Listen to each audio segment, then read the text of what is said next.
Welcome to the Outer Realm with Michelle DeRoche and Amelia Pisano. Airing live on the United Public Radio Network, 105.3 FM in New Orleans.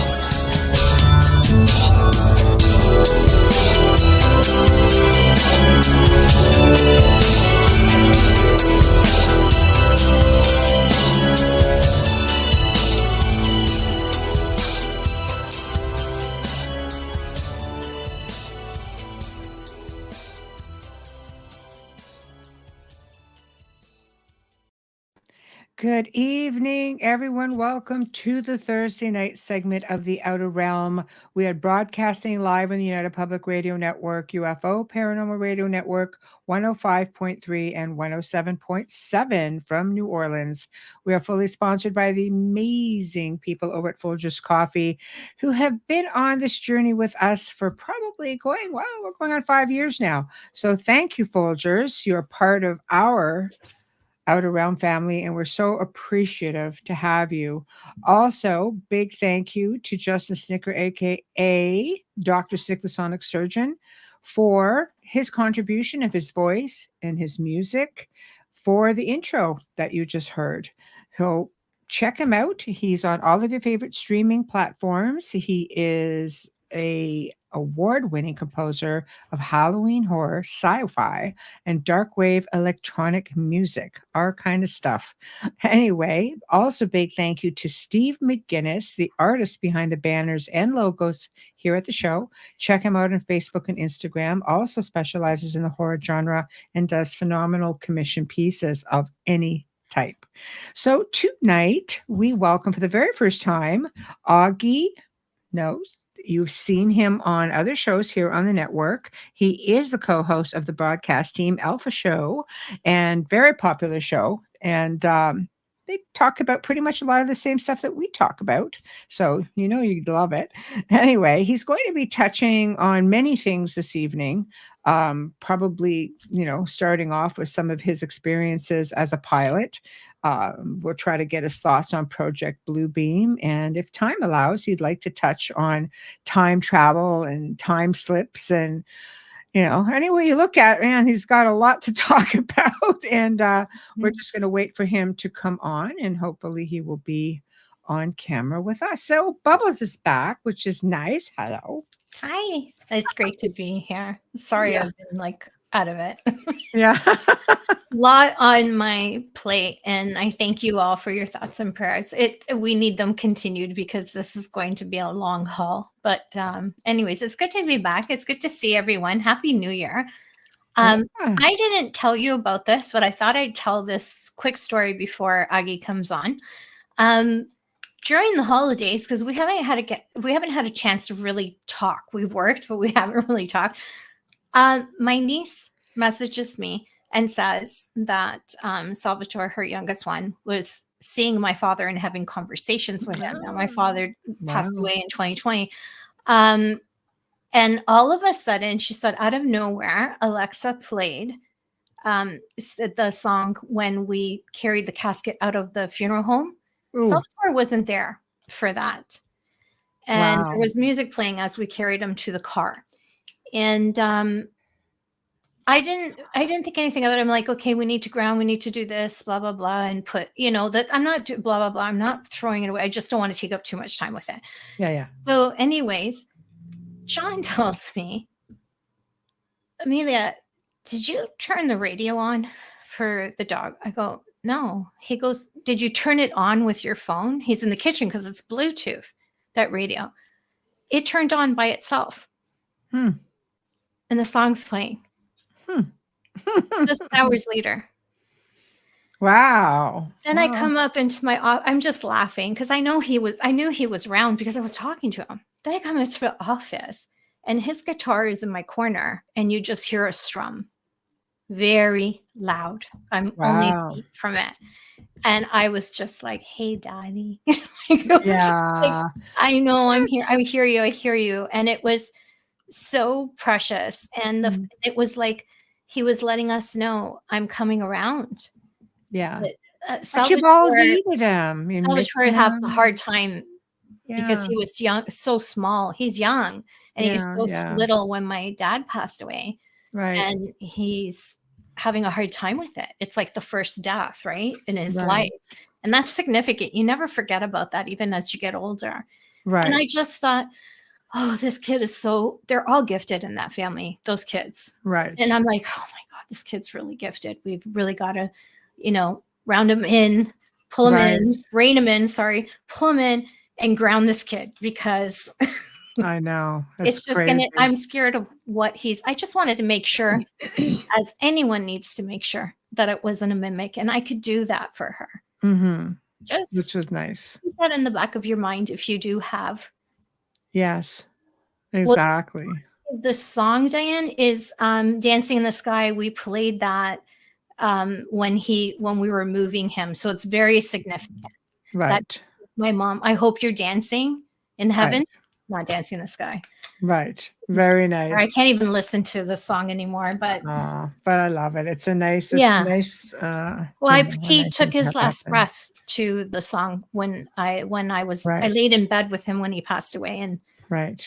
Anyways, I don't want to get to it because I'll bawl my eyes out. But yeah, it's nice when you get those messages. And this was quite clear that he made his rounds around the family at Christmas. And very nice. Just thought I'd put that out there and share it with you guys because maybe there's something that you didn't click on and your loved one has. They do come around during these important times, and so don't give up and pay attention. I think a lot of times we just dismiss things as, oh, it must have been this. We always dismiss it logically.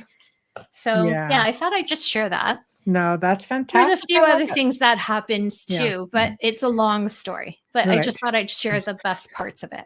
Well, thank you. Thank you. No, thank you for listening. I love sharing these things because I want people to understand that, it's not in your mind. It's not your imagination. Mm-hmm. Right. Absolutely. They leave signs all the time. It's just we, the living, who don't pay attention. That super thin veil at Christmas too. Yeah. Hi, Janie. Love you. So our guest is here and we're going to bring him on, and he's not on camera tonight, guys. So you'll have to just listen tight. I'll do my finger thing. Hello, Aage. How are you? Hello. Here I am, and here are you.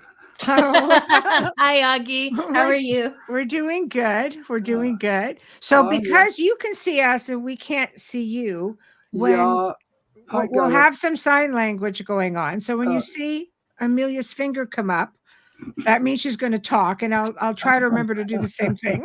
Okay, I really have to apologize to you because I'd rather stay off the camera because I got an eye infection and I look funny. Oh, I've been there. I understand. Yeah, so that's okay. I'm getting better though, so I'm gonna live. And that's this is a good thing. They're just a nuisance when you get them. It's awful. Yeah. So, well, welcome to the Outer Realm. You've been on quite a few shows on the network. You haven't been on ours before, so this is new for us. And I know you've got a lot of things that you can talk about. And I know that I had co-hosted with Jeffrey Pritchett on the Church of Mavis, and was basically introduced to you that way. And we had a really great segment, and we had a lot of really good stuff bouncing around.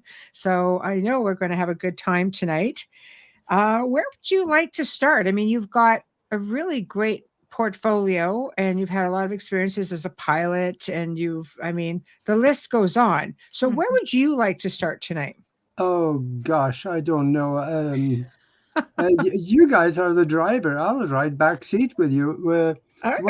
Wherever you want to go, I will follow, because chances are I could talk on it. But that's okay, because that is what the Outer Realm is all about. It's a very laid back roundtable type of show where the guest does get to do most of the talking to take advantage of, the listenership. So why don't we do this then? Why don't we start with, I like to call humble beginnings, because essentially one doesn't just wake up one day and say, I'm interested in UFOs, unless or the paranormal, or unless there's something somewhere in the background. So where did it start with you? With childhood memories or experiences, or what attracted you to all of this? Oh, to the paranormal, there's so much more than UFOs. There's Absolutely. yeah, Mela talk about that. So it's she's far outside of the box too, and I think, I've been around. I'm older than some of the hills around here, so I've had some experiences from early childhood when I was back on the farm in Norway, Okay. and Wow. I think probably the first real interest in the paranormal, or actually back then UFOs, was when I probably was about 11 or 12 or so. And we're talking with a neighbor kid, and he was really interested in UFOs, and he kind of spurred me to it. And I started thinking about this. All these things are flying through the air. They don't have wings. There's no motors on it. And I knew enough about airplanes that wasn't airplanes. So I figured, how do they do that? They have to oppose the gravity somehow. So there had to be an electromagnetic component to it. So I figured if they're going through the air, floating on gravity, it should create ripples in the Earth magnetic field. Right. So I built this little UFO detector that actually worked. And it's very, very simple. I just built it around a compass, and I had it hooked up to a bell and a battery and a breaker switch.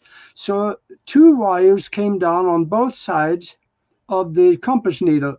If the compass needle moved, then it touched the wire and set off the circuit, and the bell go off. So then I grabbed the binoculars and ran outside and looked, and one time I know I didn't see anything, but twice I did see something going through the sky that was all lit up, and yeah, that was That was it for UFO. you? Yeah, Right. that, And what about your paranormal experiences? Because a lot of people don't realize that the paranormal and UFOs and metaphysical and quantum, everything is connected, yeah, right? yes, it is. So, did you have And any cool paranormal experiences as a child? uh, it, yeah, I mean, actually, Norway is extremely crazy out there. yeah, it is. And I this is something. This memory came up when you asked for paranormal. I haven't even talked about this on shows, I think, but I was just a little kid, and there were two gentlemen that came to the farm, and they just showed up, and I was across the you have all the buildings in kind of a square around everything, and they came, and I was sitting probably about 50 to 100 meters. That's about 150 feet away from the house we lived in, and I was sitting there talking with them, and I don't remember all of what they said. I've never really gone back and dug that out. I should really do that, because one of them, he said that it is essential Hmm. that you leave the country. Wow. And I that was not in my thoughts at all. I was just a little kid, I don't know, 7 or 8 maybe, something like that. Right. And they told me about things that I should consider doing. And my mom saw these two guys sitting there with me talking. So she came walking across just to join us. And one of them, he raised his hand and he said, "Everything is okay." So she turned around and walked back in. Hmm. And now I'm starting to think one of them, and back in those days, nobody in Norway had long hair, but one of them did. I have long hair. Right. So I know this is a wild idea, but I've been messing around with time travel, and it could have. I know that sounds ridiculous, and No. No, actually, it doesn't. So you're among friends, so you speak for yeah, yeah. but I know it sounds ridiculous, but I'm good with that because I've done so many ridiculous things that it just falls in line. Right. It's very, very possible, as far as time travel goes. I mean, you hear stories all the time, even time slips where, people will be, I mean, we've got stories of children running around the house playing, and all of a sudden they come back and everything is different. Yeah, And yet they can hear the people that they were just playing with, but they're not there. And hours go by and they do like a counter running back the other way. And all of a sudden things are exactly the way they were. And they're like, where were you? We've been looking for you. And like, I yeah. could hear you. I've been here the whole time. Good Lord. Right. That is one of those things that I think a lot more people have these experiences, but they do everything they can to try to explain it away because it doesn't fit in the paradigm. Right. Well, it's hard to wrap your head around everyday things that you see just on average, let alone trying to go beyond the full spectrum of what is your own reality or what you deem to be your own reality. I mean, let's face it. I mean, people are comfortable talking about just the paranormal right now, where they weren't, let's say, necessarily 50 years ago. You had more specialized people who Yeah. were. Even back into the Victorian times, people were really into it, but it's not something you talked about back, in the 40s, 50s, 60s. Heck, even growing up in the 80s, No. I remember, the family saying, "Don't talk about that. It's a family secret." You're like, "What?" Put you in a straitjacket if you said something. I know. Yeah. So now throw in UFOs, and people are like, "What?" Like, Yeah, I've had people say, "I believe in ghosts, but I cannot believe in aliens." Why not? yeah, What do you yeah. Maybe there could be the same. They Yes. may appear as ghosts to you in dreams or in visions, but Mhm. maybe there's an extraterrestrial presence that allows themselves and have the mind technology to appear that way so that it will be more palatable for you. Right. I believe anything is possible. I mean, it could be, as Joe would say, dimensional bleed through. Yep, You know, there- absolutely. Yeah. And the time slippage that you mentioned, that is something that happens, in fact, a lot because yes. people don't really, yeah, they try to explain it away. I had one like that. I was coming home one day and I had my hands full of grocery bags, put them on the island in the kitchen, and I start putting things away. And I put the keys right on the island. I know that. I put it right there. And keys to the car. And I put all the groceries away. And then I turned around to grab the keys, and they weren't there anymore. Wow. So I wondered where they were, and I couldn't find them. Before later, I found them in the freezer on top of the fridge. And I had bought no groceries that went in the freezer, so I had not been in there. Right. So you're either having a complete brain drain or Yeah, and something else took place. something else happened, and I did my absolute best at that time to explain it away, but it just didn't work. Right. Right.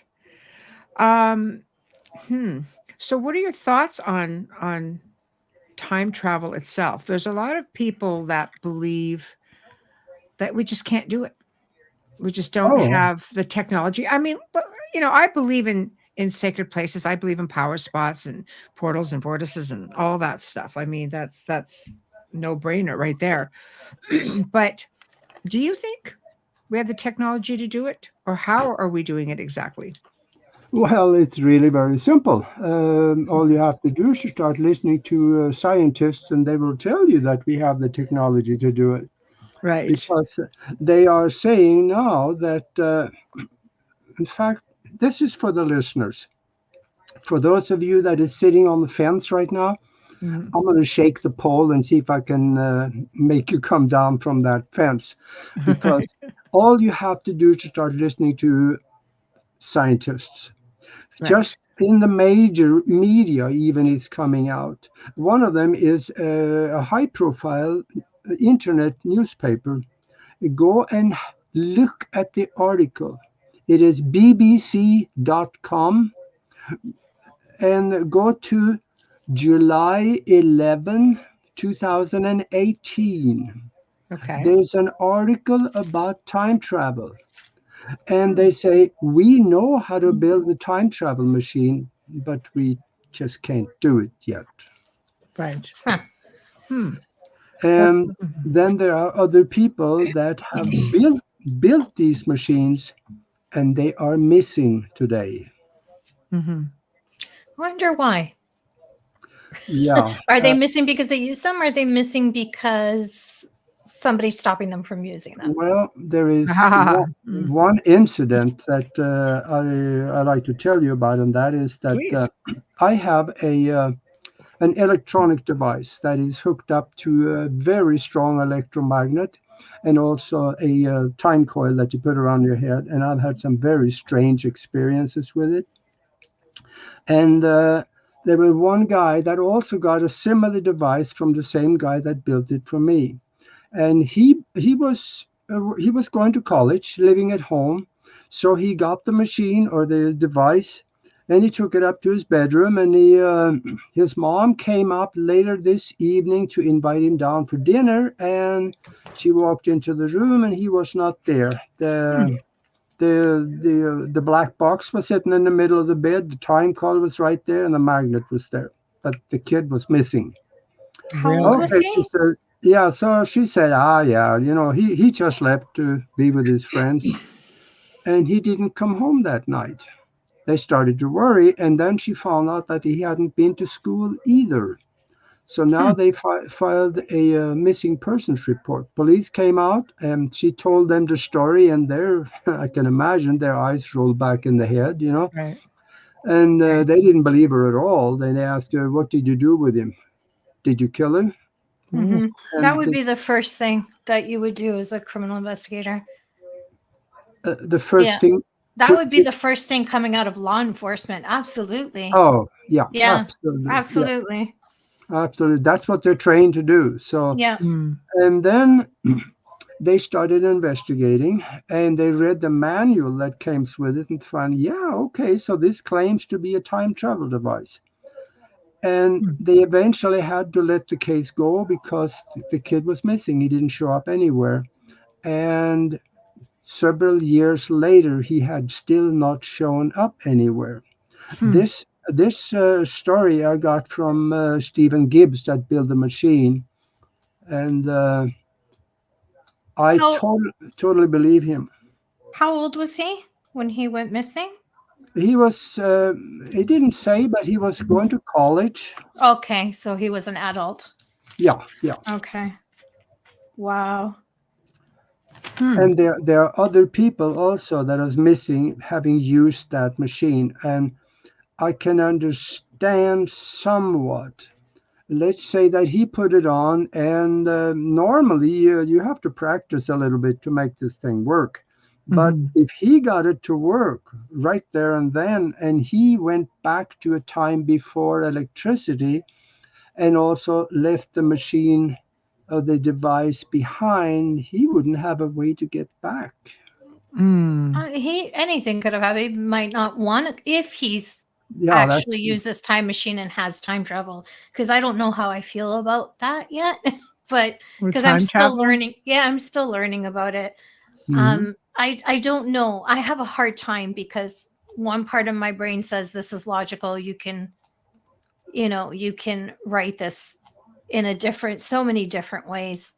It doesn't have to be time travel. He could have just left. Anything could have happened to him. He could have met up with friends and something happened to him. He could have been abducted. Mm-hmm.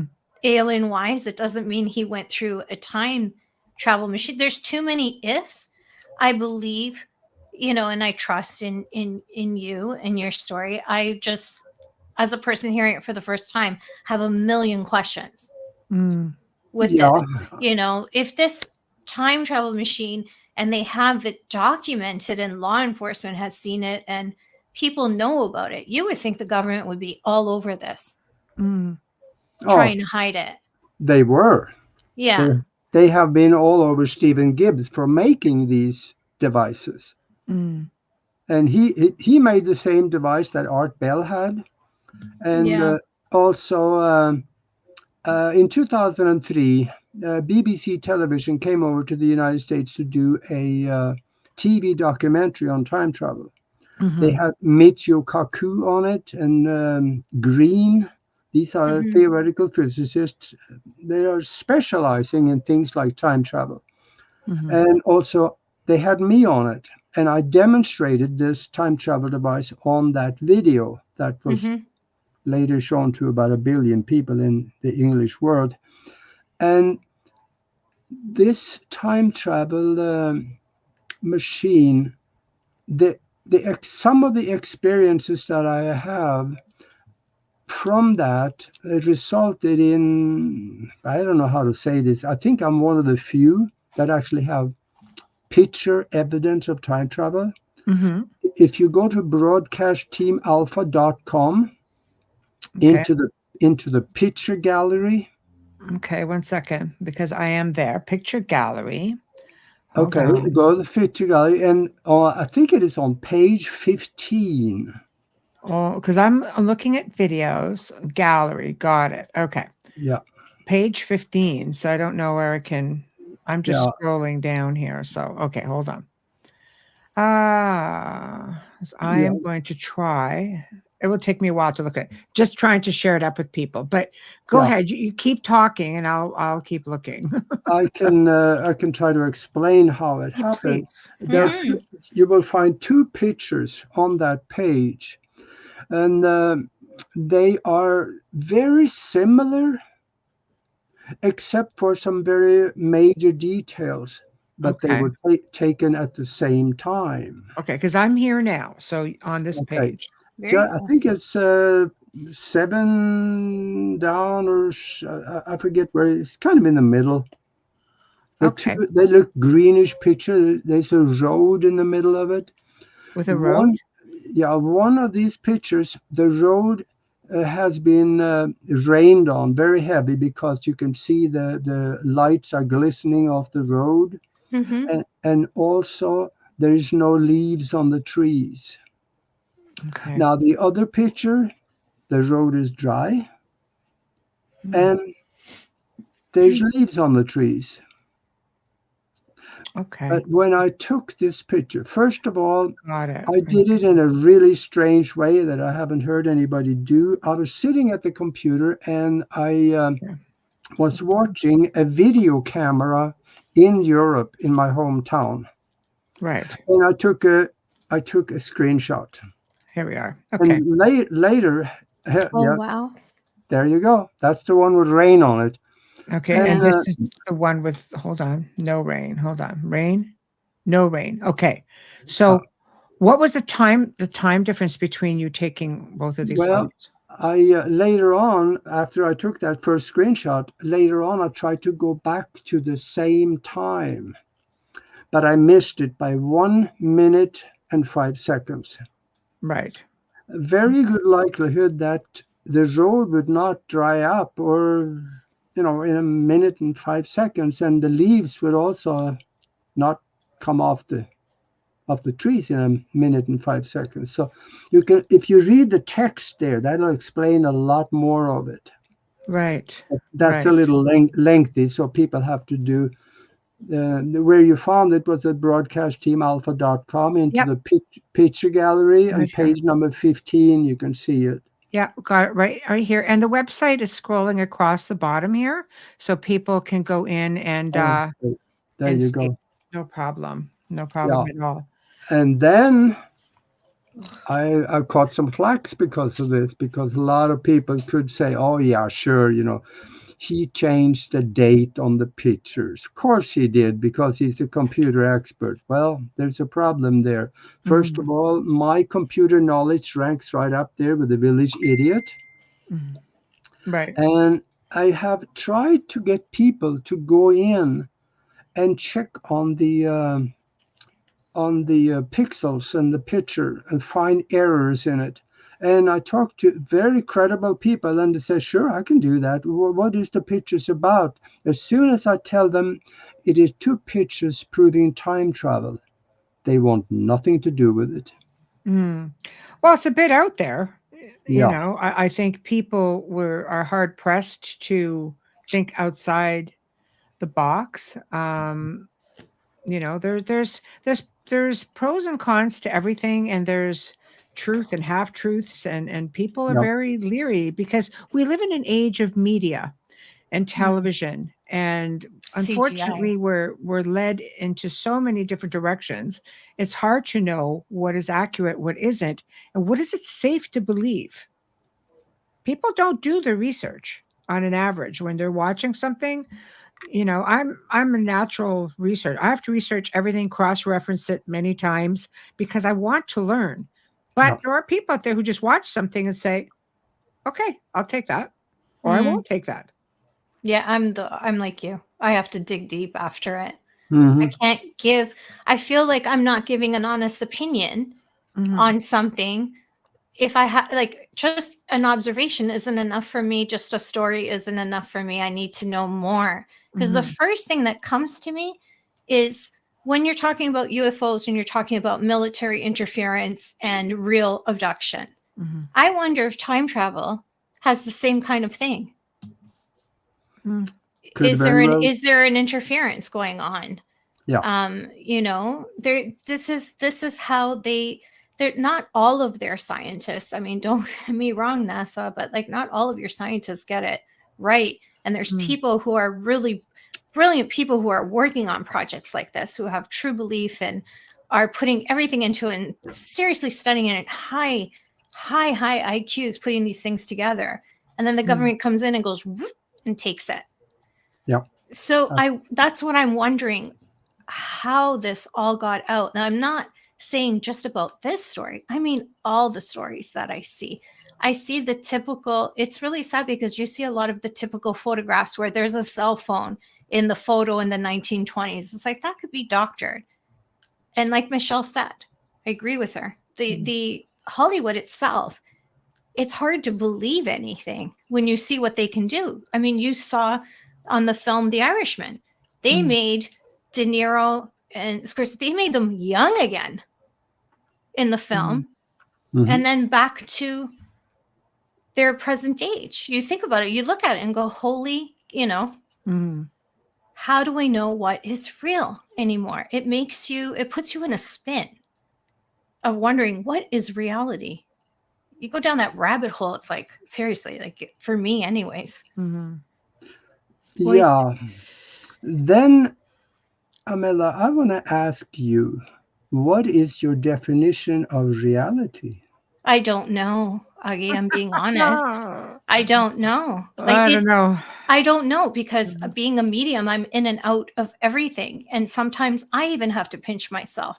And there's so many times that I relive moments. And I say to Michelle, like, I'll call her and say, what the hell? This just happened to me again. And it's scary, because sometimes I wonder, did I go back and come back? I do have those questions, but not in the sense of time travel as much as dimensional walkthrough. I look at it differently. I don't look at it as a machine that you're using, but rather your mind. If that makes any sense. That is actually it. It is a mind-matter interface device. And without the mind, I don't think it will do anything, because that's how it worked for me. I started practicing on it and I couldn't get anything done until I started lowering my brainwave pattern right down to about 7 cycles at the bottom of the alpha range. That's where I started to get some results. When I was sitting there normally, just closing my eyes, waiting for things to happen, nothing happened. But on the top of that is that there is an awful lot of evidence for that things happen. Let me take about 60 seconds and explain one particular incident that is totally verified that it did happen. Okay. And that is Andrew Carl Scene.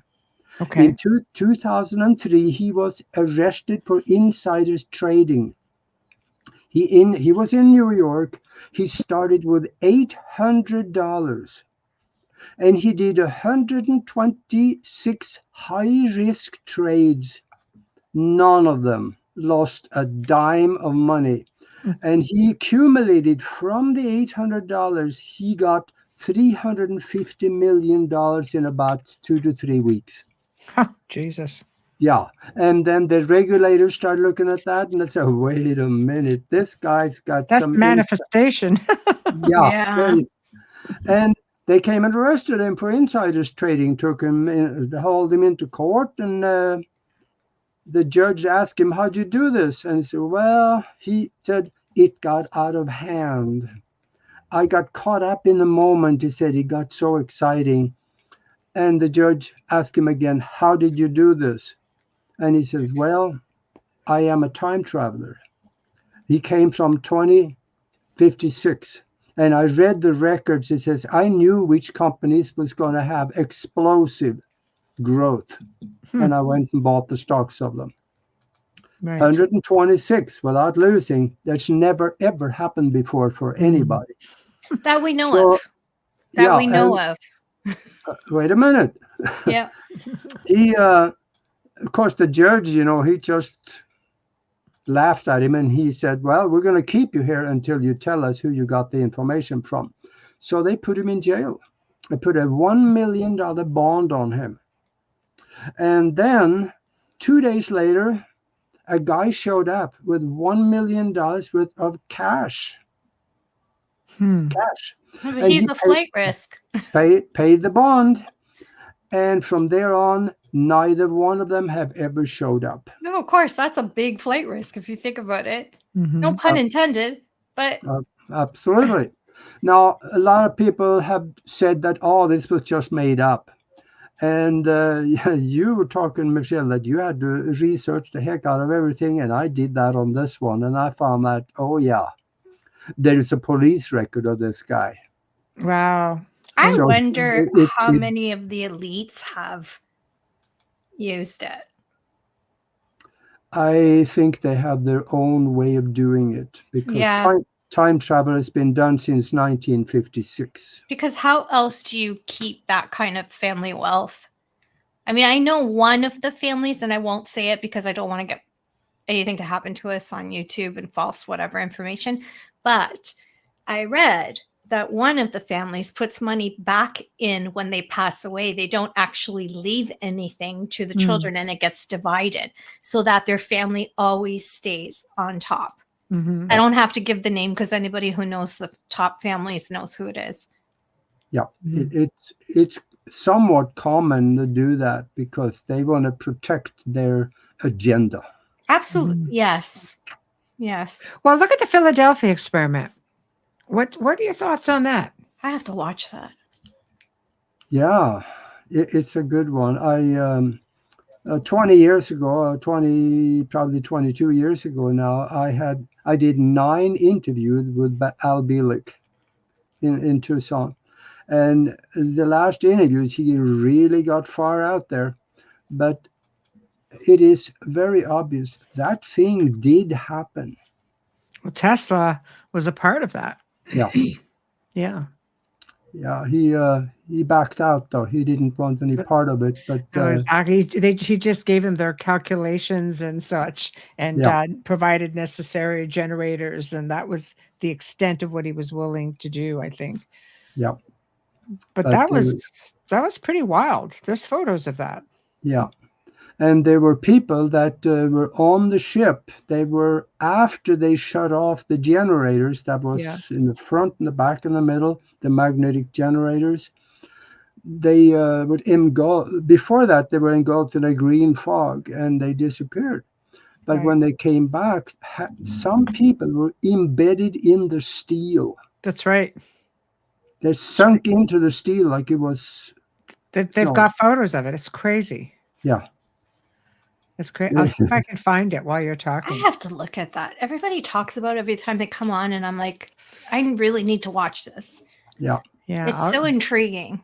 I'll see if I can find them. And then there was some people that too, when they got off the ship, when they got to shore, got off the ship, and there is a story. There was a bar right there. Two guys walked into the bar, and there was kind of dark in there, and they were glowing, and they scared the daylights out of everybody in the bar, so they ran outside and took off.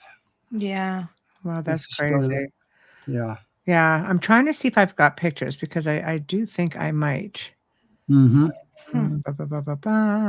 One second. A minute. The Philadelphia experiment. I'm just trying to see if I've got them. Okay, here we go. I've got some right here. Bear with me. Yeah, that'll be interesting for people to see. Well, Joe and I did a show on the Gray Zone about this, and I thought it was pretty interesting. And I save everything, of course, through research. So here we go. So here are the pictures. I mean, here you can see the ship. Oh. Like, Yeah. I mean, It's distorted. It's crazy. But here's the pictures right here. Yeah. See how they're sort of embedded right into the ship here? Mm-hmm. Yeah, I can't get them any bigger. So, but yeah, so that's pretty crazy when you think about it. I mean, look at this. They're like embedded right into it. Yeah. Wow. You know, so you think that's just an experiment. Can you imagine if they got it right? That's scary. Yeah. Yeah. It is. It is for sure. Yeah. That was the early days when they could not control it. Yeah. And they developed that later on, and they can control it now. Right. Right. Well, I mean, there's a lot of stories about time travel. I mean, it takes me back to the story of a man going back that showed up in, I think it was Times Square, dressed in Victorian like clothes, and Yeah. you know, and that was in 1950, like when they found him. And when they found him with all of this, like his ID from the 1800s.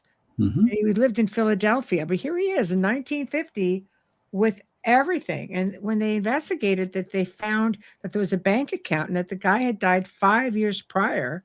The wife was still alive as an elderly lady. And she basically said, no, man, the guy just disappeared one day and that was it. And yet he shows up. Yeah, that's pretty cool. That's pretty cool. 75 years later, he shows up in New York City dead. I would, sorry. No, go ahead. Thank you. I would like to do some kind of research on perhaps looking at all of these people that went missing. Hi, Howie. Look at all these people that went missing and make a list and take numbers of how many of them are involved in sciences. Mm-hmm. I think, that's where I like to look at it as an investigator rather than a researcher. You know what I mean? Like in a different point of, because what is the motive? Why is everybody going missing other than curiosity? Okay, but how many of these people are scientists? Are they really missing? Are they being held up in some facility somewhere doing work for someone else, not necessarily government? And the theories come in like 100 at a time, right? Yeah, but I am thinking more so that if you are a scientist, you don't dare to go outside of the box very far because you very easily can lose your job. You lose your credibility if you start. Yes, but in your own basement, you don't. Physical theorists do it all the time. See? They could. Behind the curtain, Aggie, behind the curtain. That's what I mean, like behind the curtain. Wizard. Not what's in front of you. Yeah. But what's behind the curtain? What's going on? Yeah. You know, a lot of these people who are into physical theory and stuff like that, they and string theory and all that stuff lose themselves in this. You know, the Stephen Hawkings of the world, let's say. There has to be. It couldn't just be him. You know. Yeah. I still think, though, that a scientist probably is so indoctrinated that most of them will not go down the basement and start putting things like this together. Because No, not most, but the few, like him, because he did talk about aliens and saying not to communicate. So he is one of those. Tesla was another one who spoke of voices. Well, Tesla was believed to have made contact with so it's aliens. not just you're just hearing about it. They're all scientists. That could very well be, but if they're scientists and then make it work and let's say they disappear, then Elon Musk, here's a modern time. Yeah, they say. Yeah, we'll leave that one right there, won't we, Aage? Yeah. I say don't put them on the back burner, because what you see is not what you're getting. And I think there's a lot of facade to that. And I think he's a lot smarter than people think he is. That's just my opinion. Yeah, I know his story. I think I don't think he's a time traveler. I know where he come from. Not time traveler. I'm just saying he's an incredible scientist. Let's back up a little bit about time traveling. What about Donald Trump? Because there's so much going on around, like his grandfather, or was it great-grandfather being a time traveler? Well, Elon Musk is very good at surrounding himself with brilliant people, and he controls them. That is one of the major success principles in big business. Right. And Donald Trump, there's a book. That's right. Yeah, which actually talk about, written almost 100 years ago, they talk about that his son was barren, right? Yes. That's interesting. Yes. Well, his name is Baron. Yes. I know. That's the one with Melania, or the other one? Are you talking about, Michelle? The current one is Baron. Yeah. Baron that's Trump. right. It was named after his grandfather. That's right.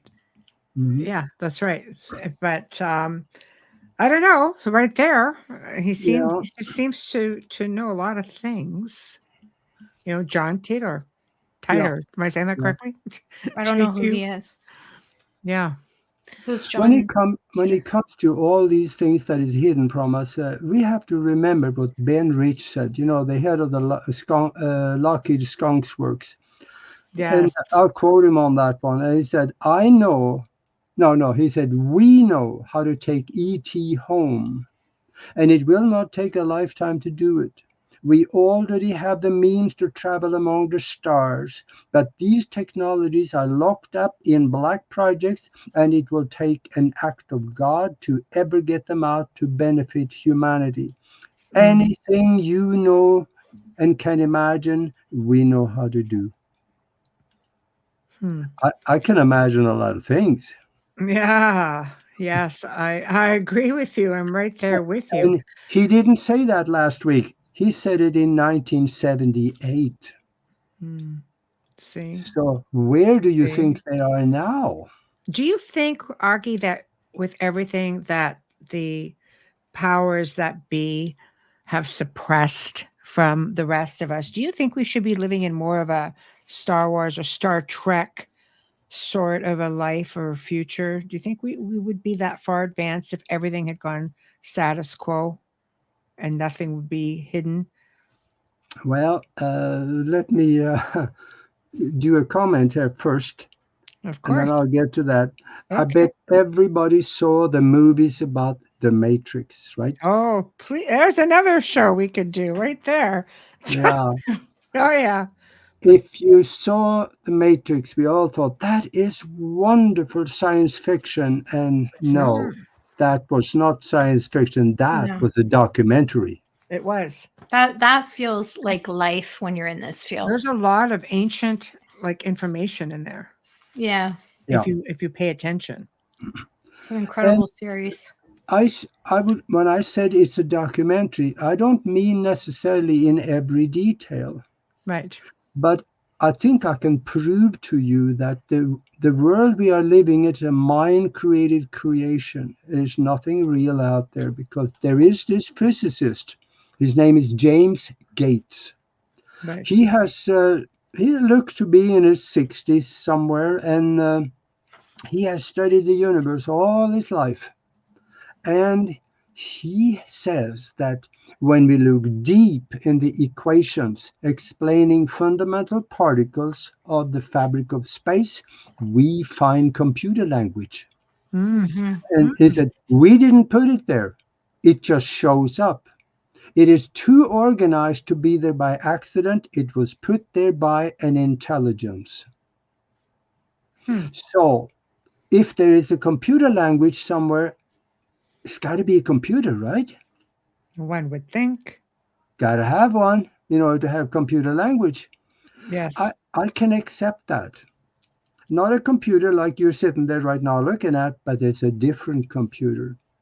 And what I'm more interested in, who is sitting at the computer? Source. Who is source? Who is the Yeah. creator, right? In our individual reality, I guess if I was on camera right now, I would point to that person and I will point right to you. You are doing your own creation.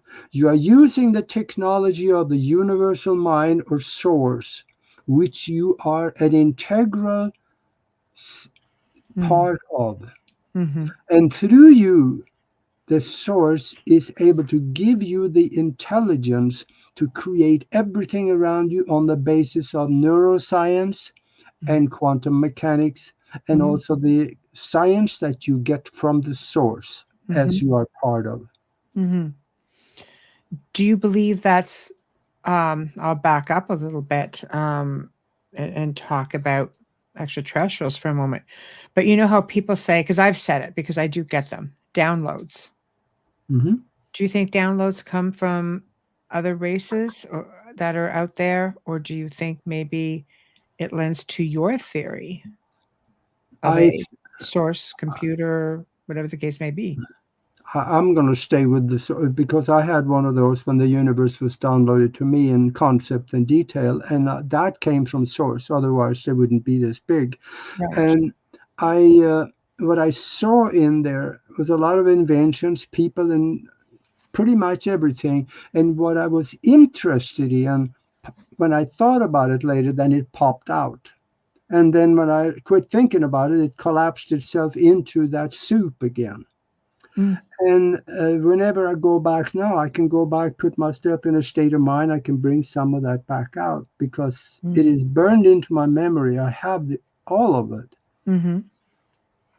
And in there, that's where, in my book about spiritual science, higher conscious thinking, and how to access the universal consciousness, I explain how we all can do this.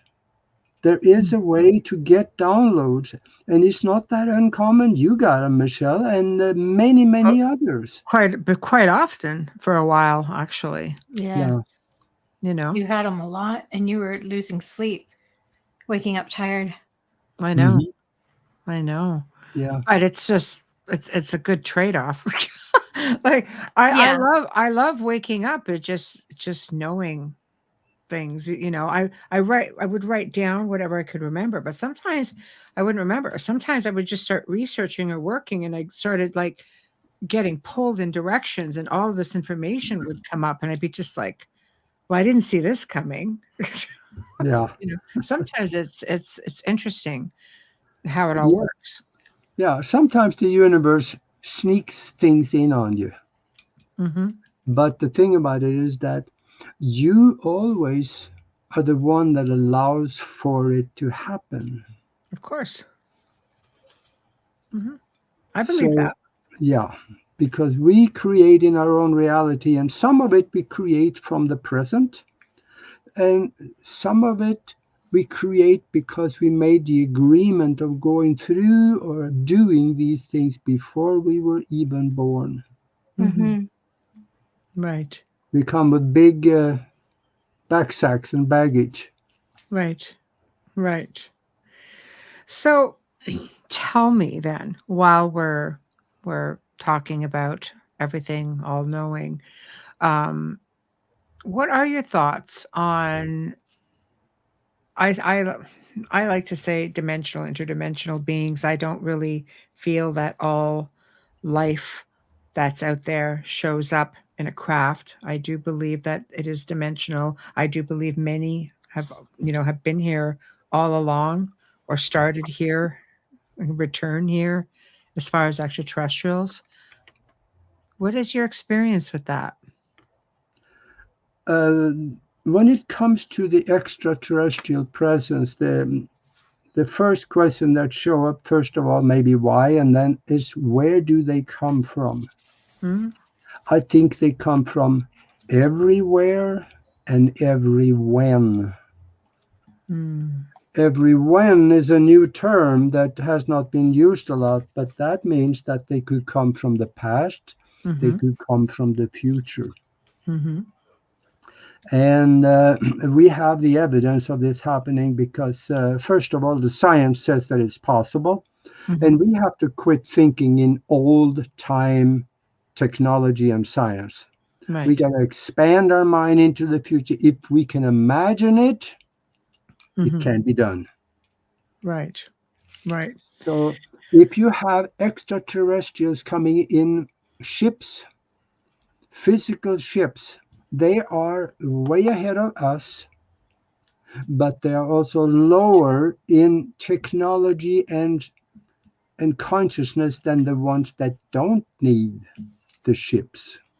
The ones that show up, like I had one time happen, and they show up in front of you and they stand there looking like a light bulb all lit up. Mm. They don't need ships. No. No. They're all consciousness. Yes. Yes. The reptiles or the greys or even the Pleiadians, they need ships. Mm. Right. But they travel faster than the speed of light. It takes them about 40 minutes to come from the Pleiades to here, Hmm. according to Billy Meyer. Hmm. So that is a lot faster than the speed of light. And it's really very simple. All they have to do is to set up a plasmic bubble around the craft, accelerate the vibration of everything inside of that bubble. Now you're outside of the physical reality where time does not work as we know it. Now you can move forward, you can move backwards outside of time, and you move by consciousness. Mm. You can move from the Pleiades to here in a lot shorter time than it takes otherwise. Mm. Accelerate the ship out of the physical, and you can move forwards and backwards. Right. Um, just quickly, I thought this was an interesting comment here, Amelia. Can you Sure. take this Thank you, one? Michelle. Yep. Marshall Martin, thank you so much for joining us and for participating in this episode. Marshall asks, if the brain can determine what to put on a microchip that's implanted, I question if it's necessary and capable to surf the net without any device. I found that. Absolutely. Because the head of the telephone division of a Japanese company, Motorola, Right. he said in a speech, by 2030, nobody will be carrying a telephone. Mm. It will all be in your head. I hope You, you, Not this you, one. not, Won't be in probably not. mine. I'll be off the internet at that point. Nuh-uh. No, I wouldn't give that kind of permission. I think it's highly intrusive. And then talk about being controlled. Well, the thing about it, what people have done over the last 3 years by putting stuff inside of them, you Mhm. already have that technology in you. That's Mm. fine, but they're still putting technology in your own technology that you're using every day. Absolutely. Respectfully, they are following and tracing everything anyways, even when your camera is off. If we learned nothing from Snowden, we deserve to suffer this. Absolutely. Yeah, because your computer, even if it's off, you think it's off, but it's still on. People really need to dig deep if they, and really look at how many times have you been online and you're thinking about something, or you've had a conversation and all of a sudden these ads are up there, but you have not used a search engine for any of this. Yeah, it happens on the phone a lot. It happens all the time. Yeah. But what the guy from Motorola said, that all you have to do, he said, is to think about a person, and then you formulate the thought in your mind that call so and so, and he will get the message and he will answer, and you can have a conversation mind to mind. He said that will be the telephone of the future. Now, we already have that capability. We do. Just that we've been told we don't, so we don't.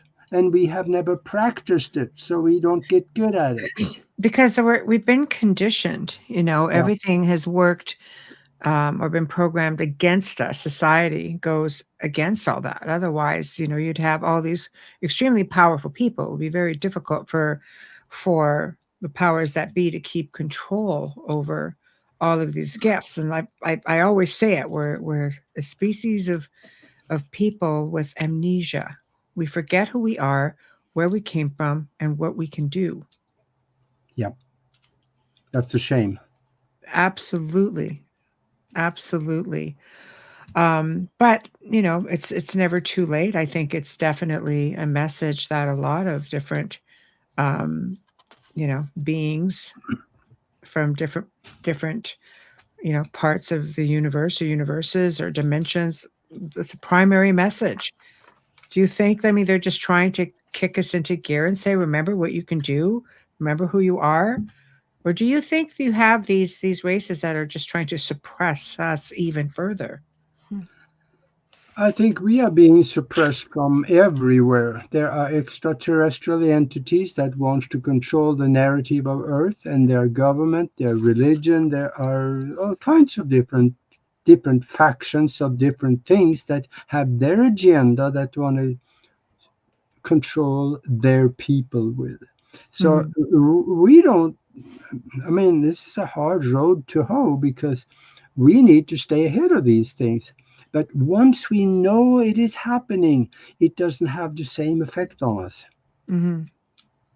Right. It's like we're the lab rats of the universe. Yeah, I feel like one sometimes. Yeah. I don't like it. Do you either of you ever feel like you're always being watched, like for both of you? Yeah. All the time. Right? Isn't it a horrible I had a guy feeling? outside the house today. I'll tell you about that later. But yeah, no, I mean, even in your own house, you just feel like there's eyes on you everywhere. It's such an awful feeling.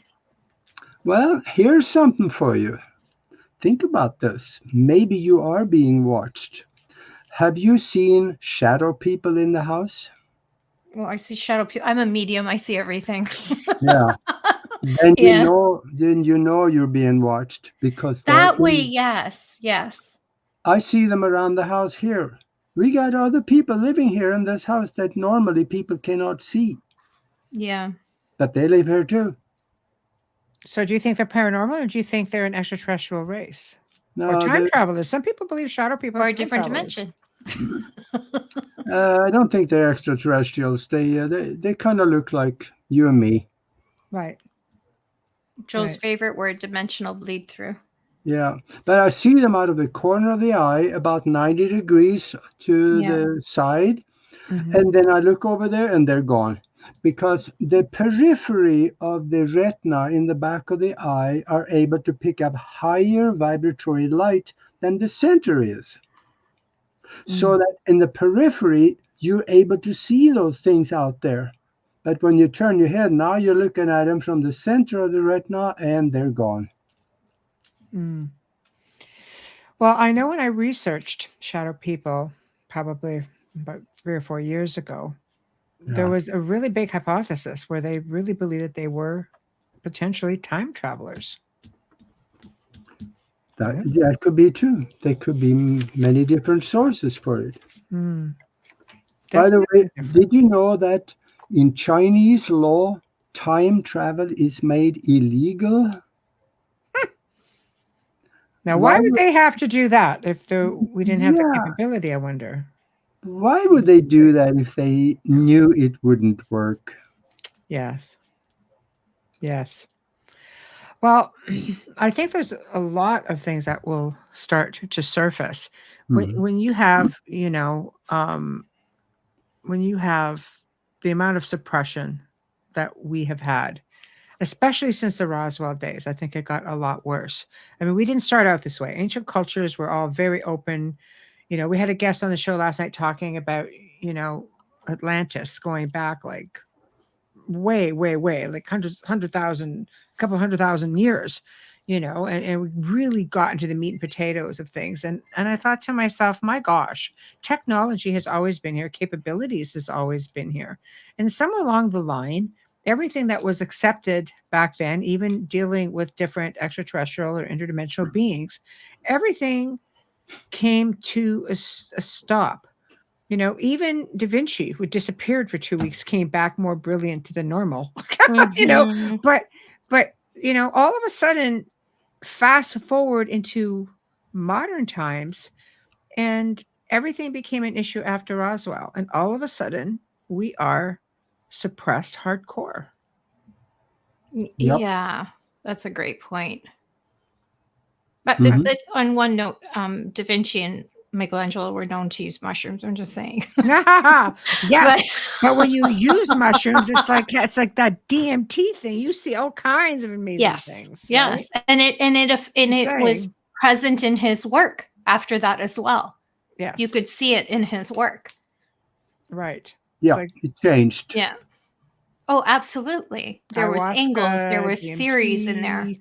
Yeah, Yeah. that'll do it. That's just tapping into what you should be able to naturally do. Yeah. Yeah, and even time travel is full of paradoxes. There are Yes, there are things that if you do it, don't mess with the past because right. it changes everything in the future. And if you are in the future, you may not be able to get back to the timeline you started in. You Yes. know, one of these paradoxes is well known. It's the grandfather paradox that you go back Yeah. and kill your grandfather. Hmm. Well, kill him before he had fun with grandma, so one of your parents were born. Hmm. And if you did that, one of your parents would not be born, That's right. and you would not be born. So you could not go back and kill your grandfather. You got a Mobius loop with no end to it. Yeah. Right. You Right. can't So, do that kind of stuff. with other words, the timeline that you are in right now, you would disappear.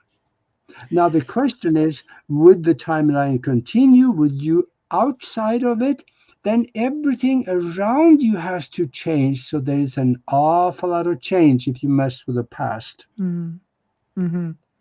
There's a lot of different paradox when it comes to things like that. I mean, there's a lot of things to factor in. It's definitely not as cut and dry as Yeah. people would have one think. But when you talk about devices, I've talked about this story before, and I really do have to locate the recording because this was years ago. But using a certain device, um, testing it out when I first had it built, and we came across what we thought was a time slip of two pilots. And I believe half of what I hear and half of what I see because things aren't always what they seem. And we had three pilots actually, that seemed to be in an old warplane. And they could see us, and we can only hear them, obviously. And it almost sounded like they were in this bad B movie. And I'm thinking, oh, we had to have tapped into something really ridiculous, like a really bad film or something.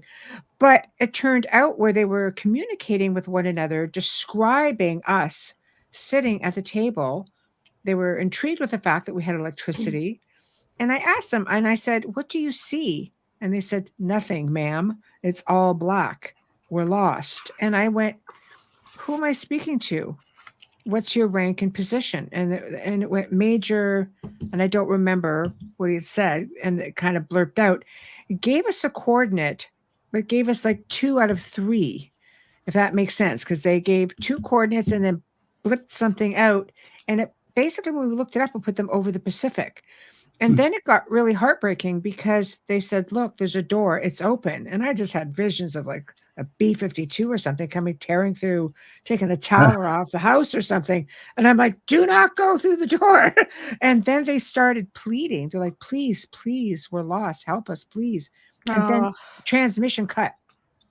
I was just like, what did we just experience?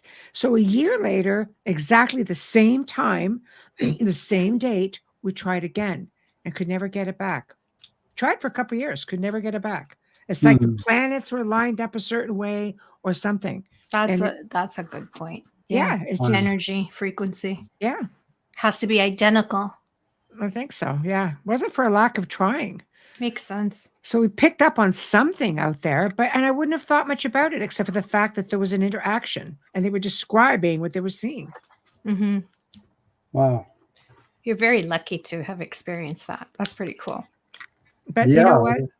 Fortunate, like they're definitely very humbled, but could never find like exact information on it because we just didn't have all the coordinates. And in wartime, how many planes went missing? Seriously. And how many, like, did they end up through a portal or something? Did they end, they're just wandering around? Because it's very intelligent communication. Or are we dealing with something like, again, like a bleed through? Are we dealing with, I can't even say it's a replay in time because there was communication happening. Yeah, this goes right into another technology that has been talked about and has been around for a while, and that is the looking glass, on the chronovisor. Oh, the chronovisor. Yes, I know. Guardians, yes. And those things, they were, I've done a couple of shows on that on Broadcast Team Alpha, and those things did happen. And the looking glass now is showing, they were able to show different timelines, and they're seeing that they're starting to merge. Really?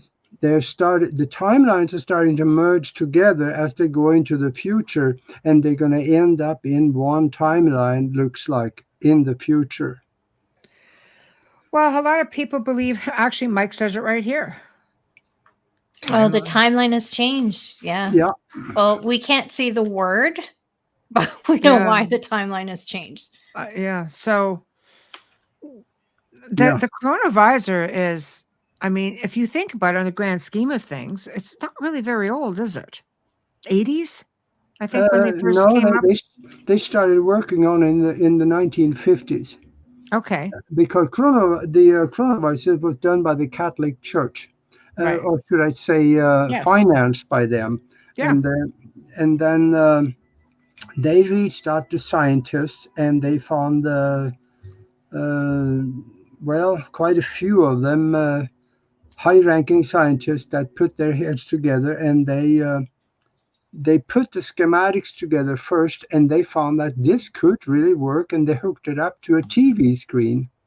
A bigger than normal TV screen, and then they ran it through, so they were able to watch things in the past, and mostly in the past. I know they have seen things in the future, but there was a problem with there because the future has not been created and locked in stone yet. Right. So it is somewhat affected by the one who is operating the device.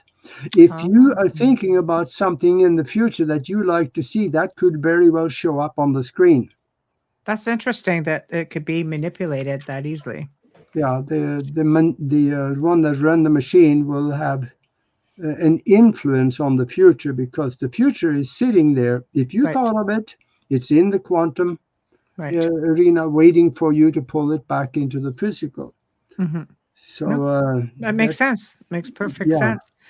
So what do you think Well, before I ask you the next question, Amelia, can you get this one, and we'll just tackle it. Yes. Hi, Wayne. Wayne says there's been a definite shift in the way things feel today over 40 years ago. Could this be a result of someone going back in time and interfering and thus throwing us all into an unnatural timeline? Good question. Very. Yeah, there is probably several reasons for that, and that is especially lately we have moved into a region of space. In fact, later here, I've been saying that for 10 years now, but later actually, NASA has confirmed that we have moved into a region of space where there is more radiation, and then they talk about what kind of radiation. But we have moved into a region of space where there's a spike coming out from the center of the galaxy that we are in right now. That spike only shows up about one time around the Great Circle, which is 26,000 some 600 years. Wow. So we are in that, and that is why the raising of consciousness is happening, and the veil is thinning, and we start seeing extraterrestrials, and they're everywhere in the sky. They walk in the street and they look like us. You don't know it. Right.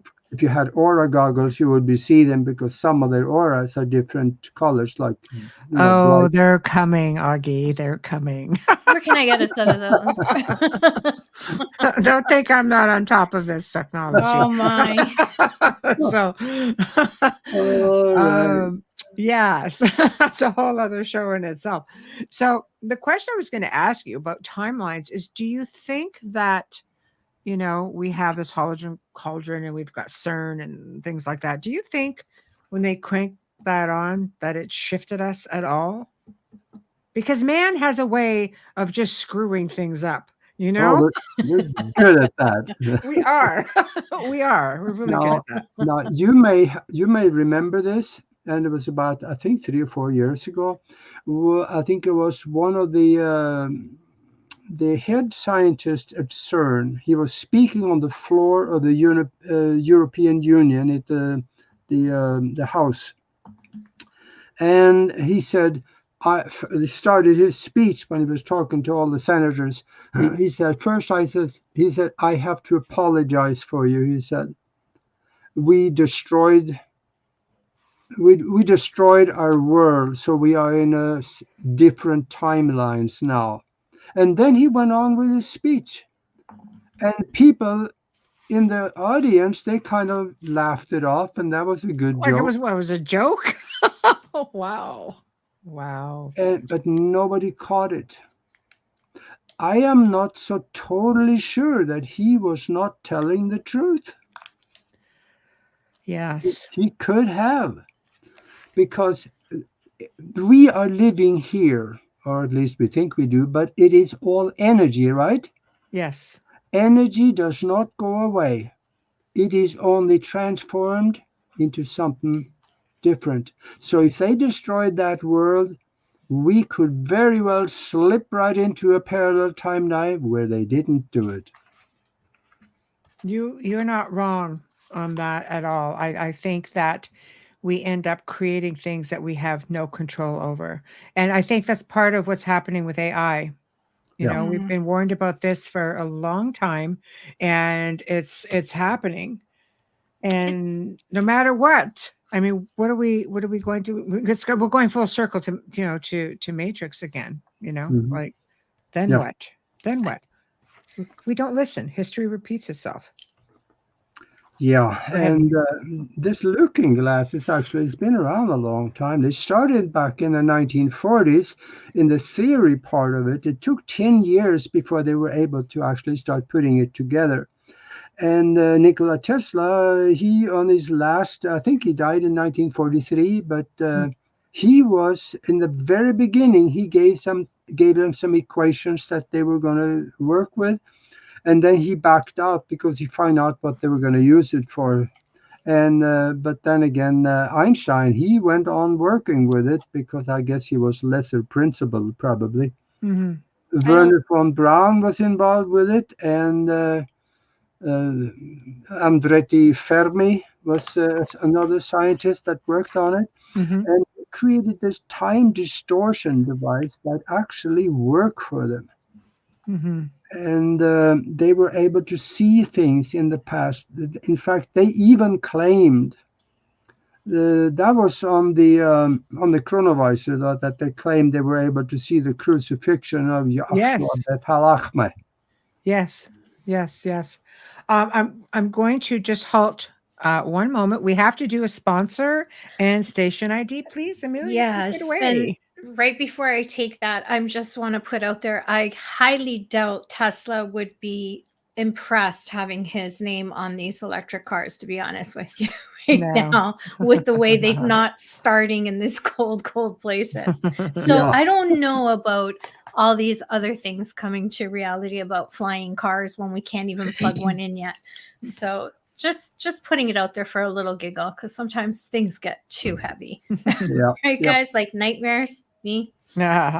All right. For me. Okay. You are listening to The Outer Realm with Michelle DeRoche and Amelia Pisano, coming to you live from the beautiful city of New Orleans on 105.3 and 107.7 FM radio, as well as the Roku channel, live and archived. Our guest tonight is Aage Nost, and we're talking all about time travel, ET, races, time slips, Matrix. My gosh.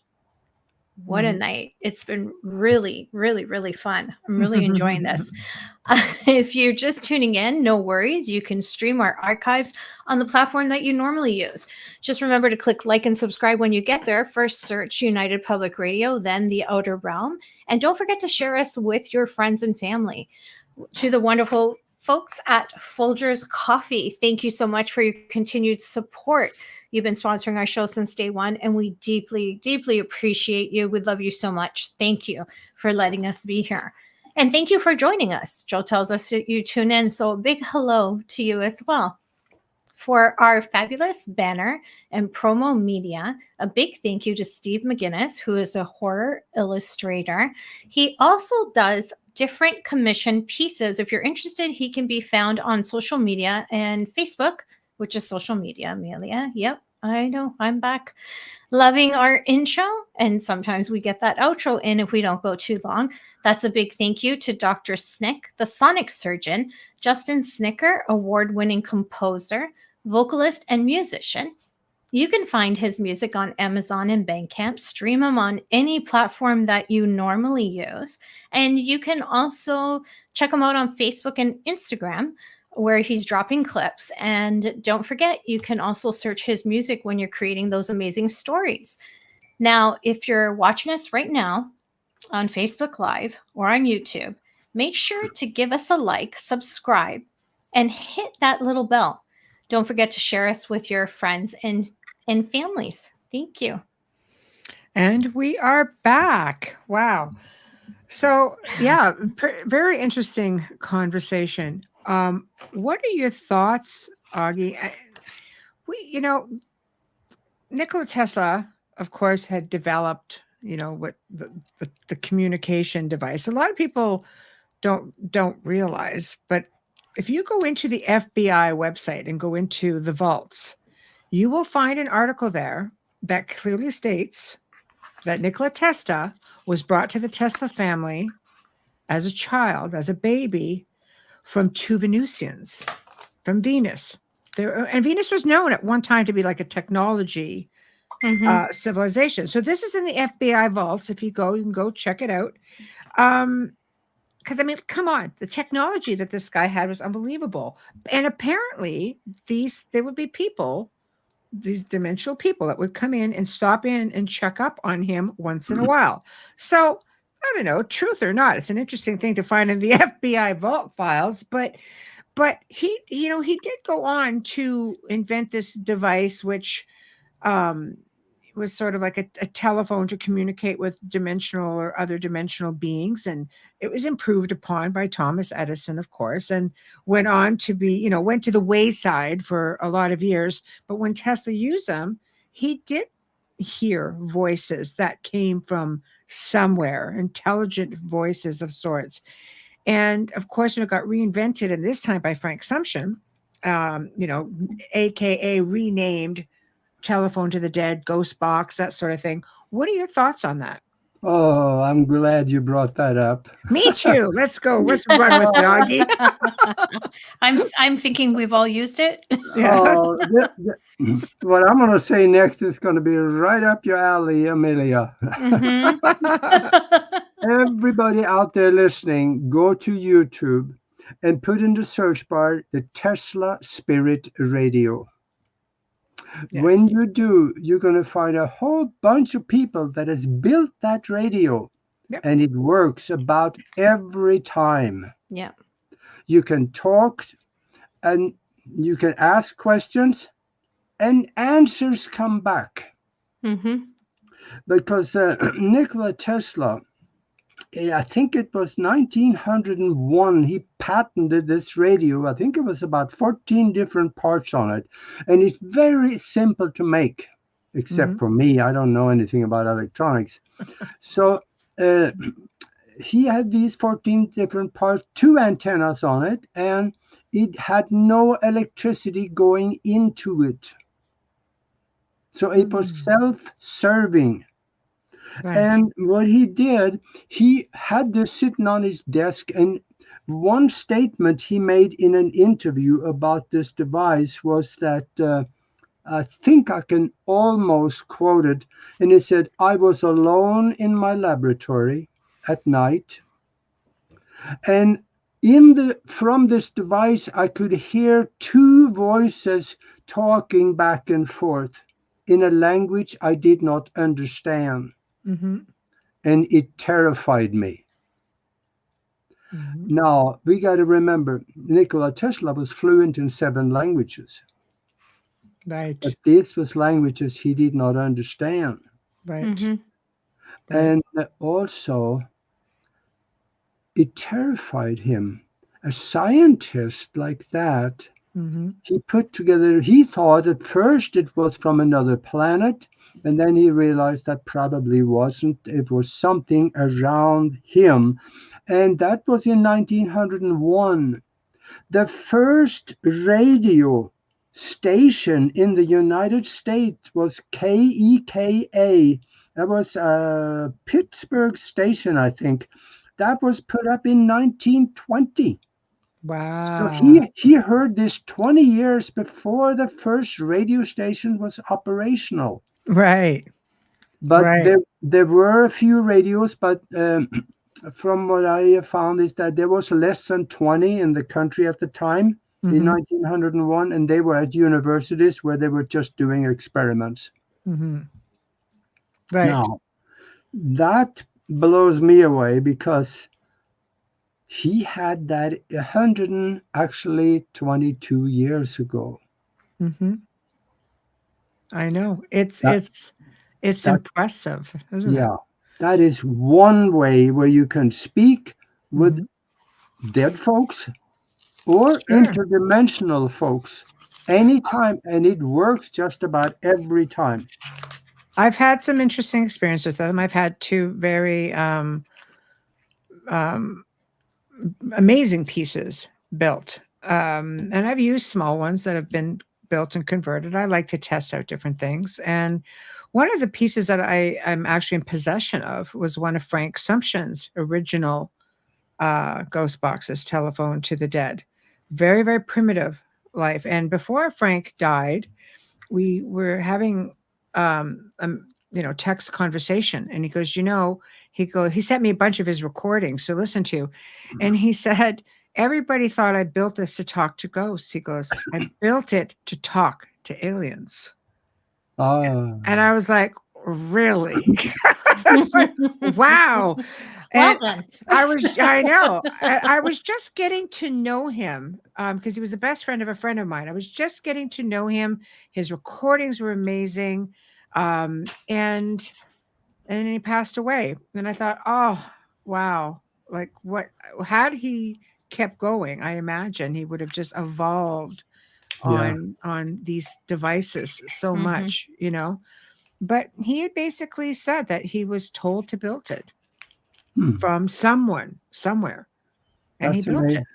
amazing. He did a good job. He did. Yeah. I had the pleasure and honor of using it with Michelle, and I can tell you, Oh, that that thing is wasn't that that wasn't thing even is his. I no, but know. that thing, Yeah. that box Yeah. was an incredible experience. That is so real.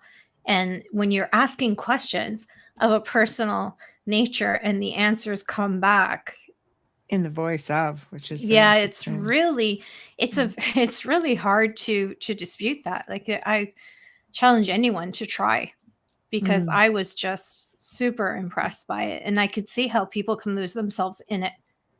I could see that. I think one of the most interesting experiences for me was a woman who had stayed at the house one time and asked, she wanted to do a communication with her father who was deceased. There was no closure.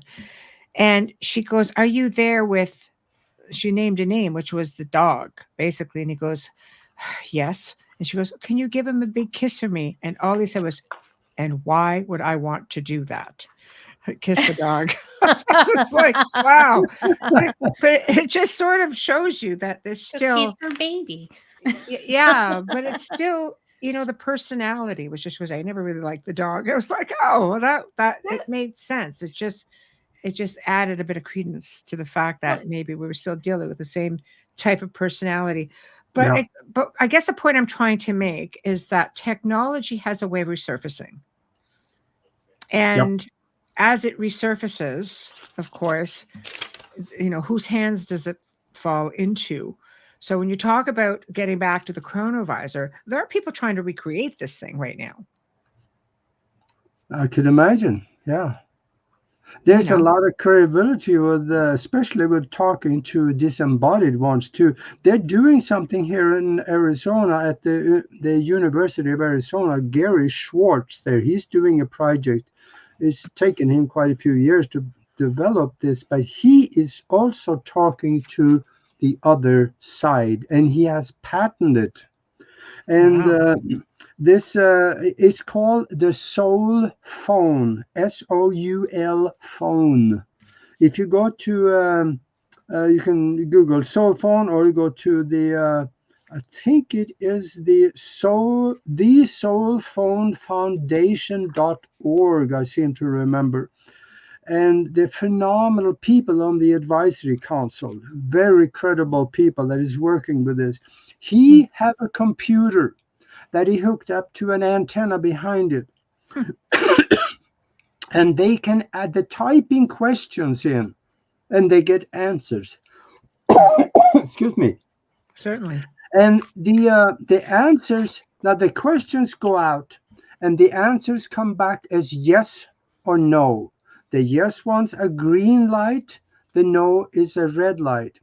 And he made, I think, a couple of 3-4 years ago, he made the statement that so far, he says, all the questions we asked the answers has never been wrong.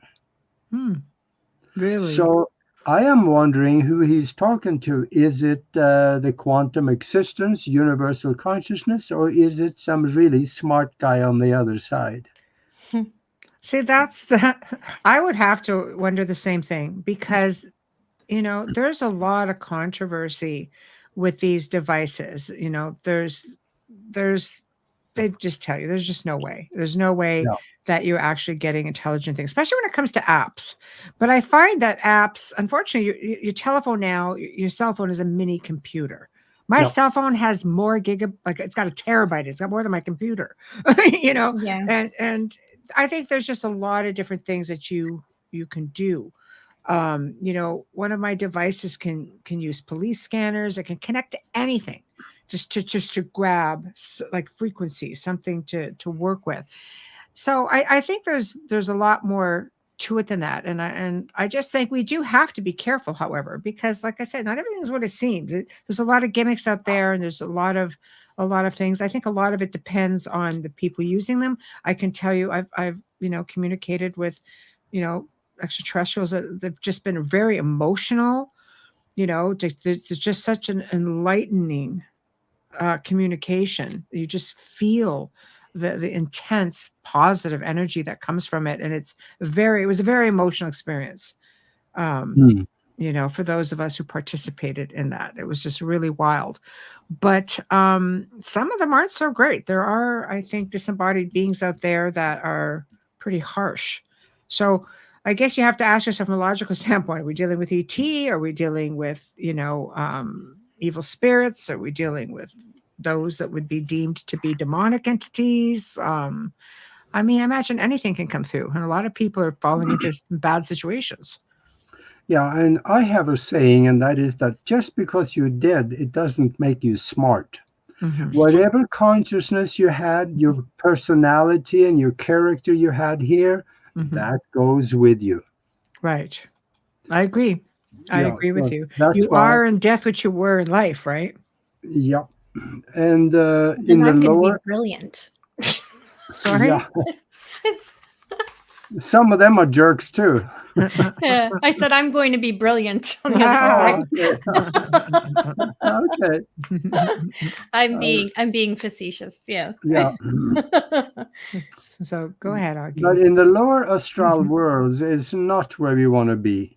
Right. Because astral travelers that don't really know a lot about what's out there, they find themselves quite often there, and it's not as much light as here. It's a little darkish, and you can see other entities that come up, and they want to communicate with you. They're asking questions. They're confused. They're needy, and if you spend much time there, they may follow you home. So it's not the place to be. But you can think yourself out of there into higher vibrations, and then things can be wonderful. Depends on if you understand how to do that. I think it's about awareness and evolution. I think it's bringing yourself up to, a frequency that's hard for them to attach to. Yeah. Absolutely. Life is about vibration and frequency. And mathematics and geometry for people who really want to get technical about it. But I don't know. I think the potential is great. I think people have the curiosity to want to learn more. But the idea is, where do you go to find out information where it's safe? Because people are being fed a lot of crap right now. Yeah, absolutely. Because I better not do that because it lead into politics. Oh, we should put you on Joe's show. You want to talk politics? You can be free there. Oh my gosh! Because I can be really into politics too. I'm annoying everybody right now. It's tough. It's tough. Well, it's hard because it's international right now. Yeah, it's every corner of the world is being brainwashed the same way, because this is a global agenda anyway. It is, and that's the show that we can do on Rumble. Not here. Yeah, there's a show for Rumble that we can talk about. Yeah. Aage, do you ever remember years ago on Skype, there was a guy who did an experiment, and it was to be able to communicate with something otherworldly. So you know how you add people, right, on Skype? So you would add, he had 2 channels that were going, and they were really like a white noise. It was crazy. And you would tag into this, and it would call through, and then all of a sudden it would be something would come through, and I thought, oh, it's just got to be some bloke on the other side. It has to be bloke. A bloke. It has to be a bloke. Too much Wayne. Yeah, I was be a bloke on the other end who's thinking I'm a bloke on the other end. But I really didn't speak a whole lot. I was allowing this person or this being to come through, and it got really aggressive, and it didn't sound to me like a human being. And I'll tell you something. After that it didn't last very long. That experiment lasted for, I think, about 3 months, where people started, commenting about having really horrific experiences afterwards. And I started getting like nightmares after that. And luckily, I mean, using my own abilities and grounding and, and lightning, I was able to push a lot of that out. But I found the timing of it very interesting. Mhm. Yeah. Well, there is a few experiments like that, including all the way back up to when it comes to time travel. There's a German scientist that was named was Helmut Schmidt. Mm-hmm. He was able to change the past by doing scientific experiments, and it worked. Wow. And how did So, he manage that? That's well, he hooked. Let's just. I'll take about a minute and a half to explain the experiments he did that's okay. because Yeah. it is Whatever you so want. Yeah. groundbreaking. Okay. He took somebody and he hooked them up to biometric sensors that he put on his head, Okay. and they ran that through a random numbers computer, so that the computer was giving out equal clicks on each ear. So click on the right side, click on the left side, click on the right side, but it was totally random. It could be one more on the left or one more on the right, or two more on the left and two less on the right. So it was random. And then he recorded it. And then when the recordings were done, he gave that to he did many of these, and they came out 50-50, 49, 51, occasionally 48, 52, but they were average all over. Mm-hmm. And then he gave those recordings to, nobody saw it, but nobody listened to it, but he gave it to an intern, and he said, sit there, look at it, and imagine the clicks on your left side being much lower than the right side. And the intern sat there for several minutes looking at it and imagining it being much less on the left side than the right side. And then they ran the recording. And guess what? The left side was down in the 30s. That cannot happen by a random distribution of clicks. Wow. But Wow. he did many of these experiments, and he was able through, by the mind of the intern, was changing the clicks on that recording. And at the end of the speech, he said, that was my beginning. He said, we have advanced much more since then. Wow. Wow. Wow. Wow. That is impressive Yeah. to me, because I just find that there's some things that you just don't ever hear about. I mean, that would have been Yeah. kept under wraps right up until probably 30 years ago, like after the war, long after the war, before they would start being able to release information like that. And how much more? I mean, they did all kinds of amazing things. They worked with human Yeah. DNA just to see, like, not just the 10% that the West works with, but they went even further and said, no, there's got to be better stuff in all of this alleged junk DNA. And they found amazing connections to being clairsentient and clairvoyant. And like they really went and found interesting things and answered questions to Yeah. these other abilities that we have as human beings. Yeah.